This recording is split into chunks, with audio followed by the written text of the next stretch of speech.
تفہیم القرآن سید ابوالعلا مودودی سورۃ الحشر آیات 5 تا 10 حصہ دوم اعوذ باللہ من الشیطان الرجیم بسم اللہ الرحمن الرحیم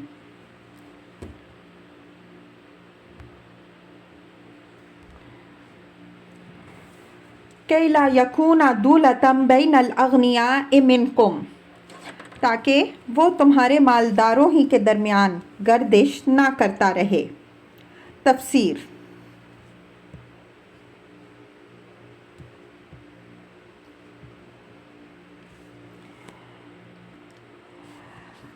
یہ قرآن مجید کی اہم ترین اصولی آیات میں سے ہے، جس میں اسلامی معاشرے اور حکومت کی معاشی پالیسی کا یہ بنیادی قاعدہ بیان کیا گیا ہے کہ دولت کی گردش پورے معاشرے میں عام ہونی چاہیے۔ ایسا نہ ہو کہ مال صرف مالداروں ہی میں گھومتا رہے یا امیر روز بروز امیر تر اور غریب روز بروز غریب تر ہوتا چلا جائے۔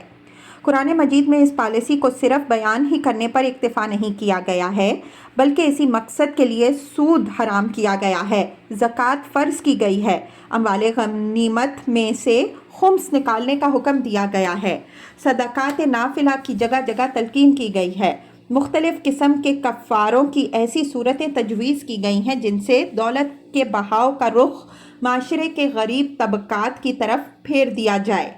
میراث کا ایسا قانون بنایا گیا ہے کہ ہر مرنے والے کی چھوڑی ہوئی دولت زیادہ سے زیادہ وسیع دائرے میں پھیل جائے۔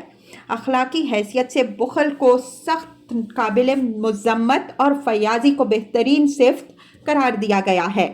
خوشحال طبقوں کو سمجھایا گیا ہے کہ ان کے مال میں سائل اور محروم کا حق ہے، جسے خیرات نہیں بلکہ ان کا حق سمجھ کر انہیں ادا کرنا چاہیے، اور اسلامی حکومت کی آمدنی کے ایک بہت بڑے ذریعے یعنی فے کے متعلق یہ قانون مقرر کر دیا گیا ہے کہ اس کا ایک حصہ لازماً معاشرے کے غریب طبقات کو سہارا دینے کے لیے صرف کیا جائے۔ اس سلسلے میں یہ بات بھی نگاہ میں رہنی چاہیے کہ اسلامی حکومت کے ذرائع آمدنی کی اہم مدات دو ہیں، ایک زکوٰۃ اور دوسری فے۔ زکوٰۃ مسلمانوں کے پورے زائد از نصاب سرمایہ، مویشی، اموال تجارت اور زرعی پیداوار سے وصول کی جاتی ہے، اور وہ زیادہ تر غریبوں ہی کے لیے مخصوص ہے، اور فے میں جزیہ و خروج سمیت وہ تمام آمدنیاں شامل ہیں جو غیر مسلموں سے حاصل ہوں، اور ان کا بھی بڑا حصہ غریبوں کے لیے مخصوص کیا گیا ہے۔ یہ کھلا ہوا اشارہ اس طرف ہے کہ ایک اسلامی حکومت کو اپنی آمد و خرچ کا نظام اور بحیثیت مجموعی ملک کے تمام مالی و معاشی معاملات کا انتظام اس طرح کرنا چاہیے کہ دولت کے ذرائع پر مالدار اور بااثر لوگوں کا اجارہ داری قائم نہ ہو، اور دولت کا بہاؤ نہ غریبوں سے امیروں کی طرف ہونے پائے، نہ وہ امیروں ہی میں چکر لگاتی رہے۔ واتقوا اللہ، اللہ سے ڈرو، ان اللہ شدید العقاب، اللہ سخت سزا دینے والا ہے۔ تفسیر۔ سلسلہ بیان کے لحاظ سے اس آیت کا مطلب یہ ہے کہ اموال بنی نذیر کے انتظام اور اسی طرح بعد کے اموال فے کی تقسیم کے معاملے میں رسول اللہ صلی اللہ علیہ وآلہ وسلم جو فیصلہ فرمائیں اسے بے چون و چرا تسلیم کر لو۔ جو کچھ حضور صلی اللہ علیہ وآلہ وسلم کسی کو دیں وہ اسے لے لے، اور جو کچھ کسی کو نہ دیں وہ اس پر کوئی احتیاج یا مطالبہ نہ کرے۔ لیکن چونکہ حکم کے الفاظ عام ہیں، اس لیے یہ صرف اموال فے ہی کی تقسیم تک محدود نہیں، بلکہ اس کا منشا یہ ہے کہ تمام معاملات میں مسلمان رسول اللہ صلی اللہ علیہ وآلہ وسلم کی اطاعت کرے۔ اس منشا کو یہ بات اور زیادہ واضح کر دیتی ہے کہ جو کچھ رسول تمہیں دے کے مقابلے میں جو کچھ نہ دے کے الفاظ استعمال نہیں فرمائے، بلکہ فرمایا کہ جس چیز سے وہ تمہیں روک دے یا منع کرے اس سے رک جاؤ۔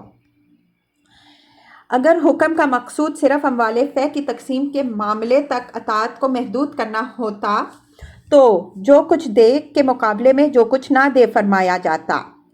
منع کرنے یا روک دینے کے الفاظ اس موقع پر لانا خود یہ ظاہر کر دیتا ہے کہ حکم کا مقصود حضور صلی اللہ علیہ وآلہ وسلم کے امر و نہی کی اطاعت ہے، یہی بات ہے جو خود رسول اللہ صلی اللہ علیہ وآلہ وسلم نے بھی ارشاد فرمائی۔ حضرت ابو ہریرہ رضی اللہ عنہ کی روایت ہے کہ آپ صلی اللہ علیہ وآلہ وسلم نے فرمایا، جب میں تمہیں کسی بات کا حکم دوں تو جہاں تک ممکن ہو اس پر عمل کرو، اور جس بات سے روک دوں سے اجتناب کرو۔ بخاری مسلم۔ حضرت عبداللہ بن مسعود رضی اللہ عنہ کے متعلق روایت ہے کہ ایک دفعہ انہوں نے تقریر کرتے ہوئے کہا، اللہ تعالیٰ نے فلاں فلاں فیشن کرنے والی عورتوں پر لعنت فرمائی۔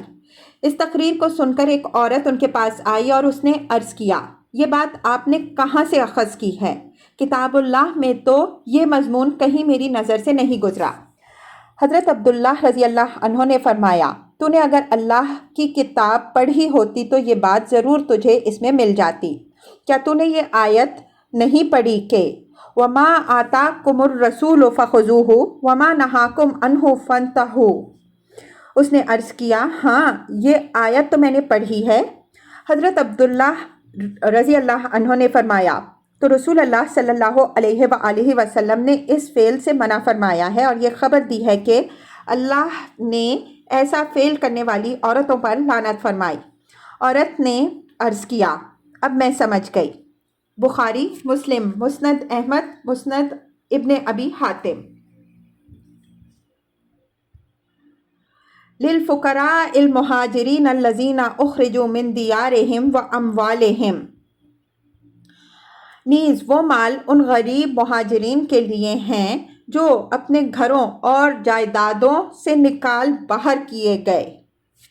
تفسیر۔ اس سے مراد وہ لوگ ہیں جو اس وقت مکہ معظمہ اور عرب کے دوسرے علاقوں سے صرف اس بنا پر نکال دیے گئے کہ انہوں نے اسلام قبول کر لیا تھا۔ بنی نذیر کا علاقہ فتح ہونے سے پہلے تک ان مہاجرین کے لیے گزر بسر کا کوئی مستقل ذریعہ نہ تھا۔ اب حکم دیا گیا کہ یہ مال جو اس وقت ہاتھ آیا ہے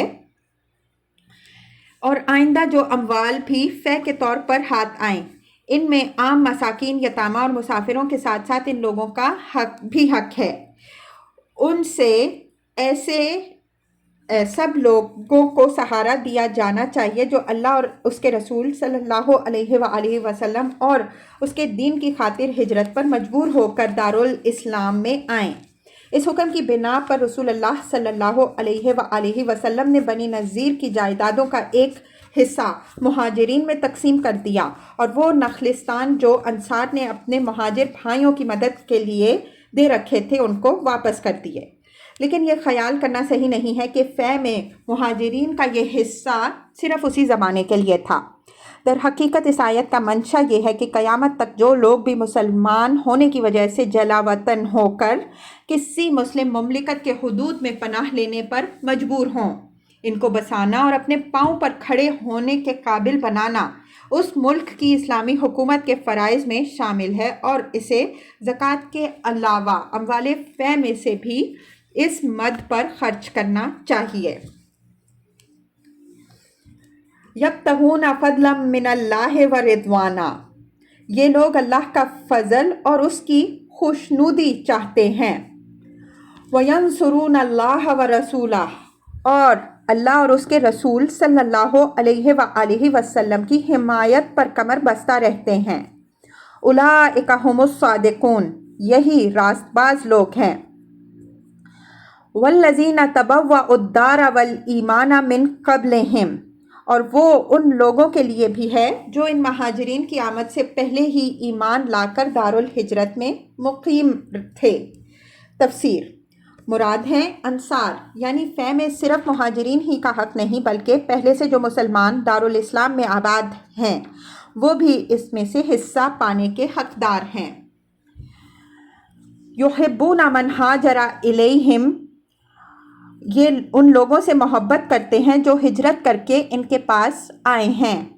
وَلَا يَجِدُونَ فِي صُدُورِهِمْ حَاجَّةً مِّمَّا أُوتُوا، اور جو کچھ بھی ان کو دیا جائے اس کی کوئی حاجت تک کہ اپنے دلوں میں محسوس نہیں کرتے۔ وَيُؤْثِرُونَ عَلَىٰ أَنفُسِهِمْ وَلَوْ كَانَ بِهِمْ خَصَاصَةٌ، اور اپنی ذات پر دوسروں کو ترجیح دیتے ہیں خواہ اپنی جگہ خود محتاج ہوں۔ تفسیر۔ یہ تعریف ہے مدینہ طیبہ کے انصار کی۔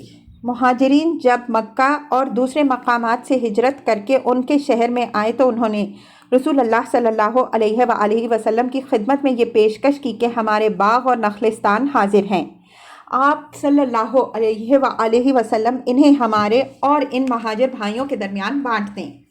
حضور صلی اللہ علیہ وآلہ وسلم نے فرمایا کہ یہ لوگ تو باغبانی نہیں جانتے، یہ اس علاقے سے آئے ہیں جہاں باغات نہیں ہیں۔ کیا ایسا نہیں ہو سکتا کہ اپنے ان باغوں اور نخلستانوں میں کام تم کرو اور پیداوار میں سے حصہ ان کو دو؟ انہوں نے کہا سمعنا وأطعنا، بخاری ابن جریر۔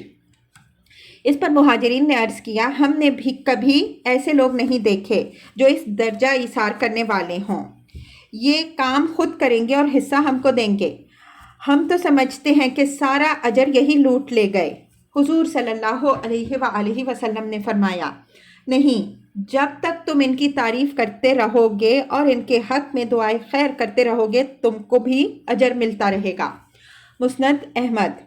پھر جب بنی نذیر کا علاقہ فتح ہوا تو رسول اللہ صلی اللہ علیہ وآلہ وسلم نے فرمایا کہ اب بندوبست کی ایک شکل یہ ہے کہ تمہاری املاک اور یہودیوں کے چھوڑے ہوئے باغات اور نخلستان کو ملا کر ایک کر دیا جائے اور پھر اس پورے مجموعے کو تمہارے اور مہاجرین کے درمیان تقسیم کر دیا جائے، اور دوسری شکل یہ ہے کہ تم اپنی جائیدادیں اپنے پاس رکھو اور یہ متروکہ اراضی مہاجرین میں بانٹ دی جائے۔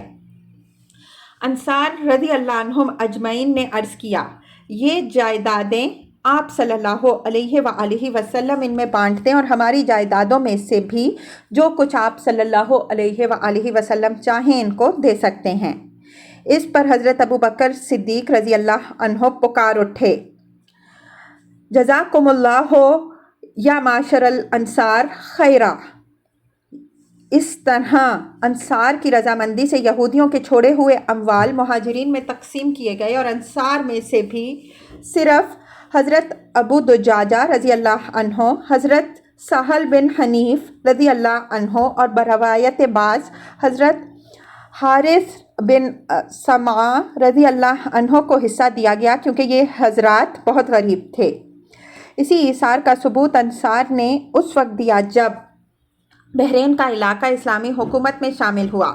رسول اللہ صلی اللہ علیہ وآلہ وسلم چاہتے تھے کہ اس علاقہ کی مفتوحہ اراضی انصار کو دی جائیں، مگر انہوں نے عرض کیا کہ ہم اس میں سے کچھ حصہ نہ لیں گے جب تک ہمارے مہاجر بھائیوں کو حصہ نہ دیا جائے۔ انصار کا یہی وہ ایثار ہے جس پر اللہ تعالیٰ نے ان کی تعریف فرمائی۔ وَمَن يُوقَ شُحَّ نَفْسِهِ، حقیقت یہ ہے کہ جو لوگ اپنے دل کی تنگی سے بچا لیے گئے، فَأُولَئِكَ هُمُ الْمُفْلِحُونَ، وہی فلاح پانے والے ہیں۔ تفسیر۔ بچ گئے نہیں فرمایا بلکہ بچا لیے گئے ارشاد ہوا، کیونکہ اللہ کی توفیق اور اس کی مدد کے بغیر کوئی شخص خود اپنے زور بازو سے دل کی تونگری نہیں پا سکتا۔ یہ خدا کی وہ نعمت ہے جو خدا کے فضل سے کسی کو نصیب ہوتی ہے۔ شح کا لفظ عربی زبان میں کنجوسی اور بخل کے لیے استعمال ہوتا ہے، مگر جب اس لفظ کو نفس کی طرف منسوب کر کے شح نفس کہا جائے تو یہ تنگ نظری، تنگ دلی، کم حوصلگی اور دل کے چھوٹے پن کا ہم معنی ہو جاتا ہے، جو بخل سے وسیع تر چیز ہے، بلکہ خود بخل کی بھی اصل جڑ وہی ہے۔ اسی صفت کی وجہ سے آدمی دوسرے کا حق ماننا اور ادا کرنا تو درکنار، اس کی خوبی کا اعتراف تک کرنے سے جی چراتا ہے۔ وہ چاہتا ہے کہ دنیا میں سب کچھ اسی کو مل جائے اور کسی کو کچھ نہ ملے۔ دوسروں کو خود دینا تو کجا، کوئی دوسرا بھی اگر کسی کو کچھ دے تو اس کا دل دکھتا ہے۔ اس کی حرص کبھی اپنے حق پر قانع نہیں ہوتی، بلکہ وہ دوسروں کے حقوق پر دست درازی کرتا ہے، یا کم از کم دل سے یہ چاہتا ہے کہ اس کے گرد و پیش دنیا میں جو اچھی چیز بھی ہے اسے اپنے لیے سمیٹ لے اور کسی کے لیے کچھ نہ چھوڑے۔ اسی بنا پر قرآن میں اس برائی سے بچ جانے کو فلاح کی ضمانت دی گئی ہے، اور رسول اللہ صلی اللہ علیہ وآلہ وسلم نے اس کو ان بدترین انسانی اوصاف میں شمار کیا ہے جو فساد کی جڑ ہے۔ حضرت جابر بن عبداللہ رضی اللہ عنہ سے روایت ہے کہ حضور صلی اللہ علیہ وآلہ وسلم نے فرمایا، شوہ سے بچو کیونکہ شوہ ہی نے تم سے پہلے لوگوں کو ہلاک کیا، اسی نے ان کو ایک دوسرے کے خون بہانے اور دوسروں کی حرمتوں کو اپنے لیے حلال کر لینے پر اکسایا، اس نے ان کو ظلم پر آمادہ کیا اور انہوں نے ظلم کیا، فجور کا حکم دیا اور انہوں نے فجور کیا، قطع رحمی کرنے کے لیے کہا اور انہوں نے قطع رحمی کی۔ حضرت ابو ہریرہ رضی اللہ عنہ کی روایت ہے کہ حضور صلی اللہ علیہ وآلہ وسلم نے فرمایا، ایمان اور شح نفس کسی کے دل میں جمع نہیں ہو سکتے۔ حضرت ابو سعید خدری رضی اللہ عنہ کا بیان ہے کہ حضور صلی اللہ علیہ وآلہ وسلم نے ارشاد فرمایا، دو خصلتیں ہیں جو کسی مسلمان کے اندر جمع نہیں ہو سکتی، بخل اور بدخلقی۔ اسلام کی اسی تعلیم کا ثمرہ ہے کہ افراد سے قطع نظر مسلمان بحیثیت قوم دنیا میں آج بھی سب سے بڑھ کر فیاض اور فراخ دل ہیں۔ جو قومیں ساری دنیا میں تنگ دلی اور بخیلی کے اعتبار سے اپنی نظیر نہیں رکھتی، خود انہی میں سے نکلے ہوئے لاکھوں اور کروڑوں مسلمان اپنے ہم نسل غیر مسلموں کے سایہ بسایہ رہتے ہیں۔ دونوں کے درمیان دل کی فراخی اور تنگی کے اعتبار سے جو صریح فرق پایا جاتا ہے، اس کی کوئی توجیہ اس کے سوا نہیں کی جا سکتی، کیونکہ اسلام کی اخلاقی تعلیم کا فیض ہے جس نے مسلمانوں کے دل بڑے کر دیے ہیں۔ والذین جاءوا من بعدہم، اور وہ ان لوگوں کے لیے بھی جو ان اگلوں کے بعد آئے۔ تفسیر۔ یہاں تک جو احکام ارشاد ہوئے ہیں ان میں یہ فیصلہ کر دیا گیا ہے کہ فے میں اللہ اور رسول صلی اللہ علیہ وآلہ وسلم اور اقربائے رسول صلی اللہ علیہ وآلہ وسلم اور یتامہ مساکین اور ابن السبیل اور مہاجرین اور انصار اور قیامت تک آنے والی مسلمان نسلوں کے حقوق ہیں۔ قرآن پاک کا یہی وہ اہم قانونی فیصلہ ہے جس کی روشنی میں حضرت عمر رضی اللہ عنہ نے عراق، شام اور مصر کے مفتوحہ ممالک کی اراضی اور جائیدادوں کا اور ان ممالک کی سابق حکومتوں اور ان کے حکمرانوں کی املاک کا نیا بندوبست کیا۔ یہ ممالک جب فتح ہوئے تو بعض ممتاز صحابہ کرام رضی اللہ عنہم اجمعین نے، جن میں حضرت زبیر رضی اللہ عنہ، حضرت بلال رضی اللہ عنہ، حضرت عبد الرحمن بن عوف رضی اللہ عنہ اور حضرت سلمان فارسی رضی اللہ عنہ جیسے بزرگ شامل تھے، اصرار کیا کہ ان کو ان افواج میں تقسیم کر دیا جائے جنہوں نے لڑ کر انہیں فتح کیا ہے۔ ان کا خیال یہ تھا کہ یہ اموال فما اوجفتم علیہ من خیل ولا رکاب کی تعریف میں نہیں آتے ہیں، بلکہ ان پر مسلمانوں نے اپنے گھوڑے اور اونٹ دوڑا کر انہیں جیتا ہے۔ اس لیے بجز ان شہروں اور علاقوں کے جنہوں نے جنگ کے بغیر اطاعت قبول کی ہے، باقی تمام مفتوحہ ممالک غنیمت کی تعریف میں آتے ہیں، اور ان کا شرعی حکم یہ ہے کہ ان کی اراضی اور ان کے باشندوں کا 5واں حصہ بیت المال کی تحویل میں دے دیا جائے اور باقی 4 حصے فوج میں تقسیم کر دیے جائیں۔ لیکن یہ رائے اس بنا پر صحیح نہیں ہے کہ رسول اللہ صلی اللہ علیہ وآلہ وسلم نے عہد مبارک میں جو علاقے لڑ کر فتح کیے گئے ان میں سے کسی کی اراضی اور باشندوں کو بھی حضور صلی اللہ علیہ وآلہ وسلم نے غنائم کی طرح خمس نکالنے کے بعد فوج میں تقسیم نہیں فرمایا تھا۔ آپ صلی اللہ علیہ وآلہ وسلم کے زمانے کی 2 نمایاں ترین مثالیں فتح مکہ اور فتح خیبر کی ہیں۔ ان میں سے مکہ معظمہ کو تو آپ صلی اللہ علیہ وآلہ وسلم نے جوں کا توں اس کے باشندوں کے حوالے کر دیا۔ رہا خیبر تو اس کے متعلق حضرت بشیر بن یسار کی روایت ہے کہ آپ صلی اللہ علیہ وآلہ وسلم نے اس کے 36 حصے کیے اور ان میں سے 18 حصے اجتماعی ضروریات کے لیے وقف کر دیے اور 18 حصے فوج میں تقسیم فرما دیے۔ حضور صلی اللہ علیہ وآلہ وسلم کے اس عمل سے یہ بات واضح ہو گئی کہ اراضی مفتوحہ کا حکم اگرچہ وہ لڑ کر اس لڑ کر ہی فتح ہوئی ہوں، غنیمت کا نہیں ہے، ورنہ کیسے ممکن تھا کہ حضور صلی اللہ علیہ وآلہ وسلم مکہ کو تو بالکل ہی اہل مکہ کے حوالے فرما دیتے اور خیبر میں سے 5واں حصہ نکالنے کے بجائے اس کا پورا نصف حصہ اجتماعی ضروریات کے لیے بیت المال کی تحویل میں لے لیتے۔ پس سنت سے جو بات ثابت تھی وہ یہ کہ عنوتاً فتح ہونے والے ممالک کے معاملے میں امام وقت کو اختیار ہے کہ حالات کے لحاظ سے ان کے بارے میں جو فیصلہ بھی مناسب ترین ہو کرے۔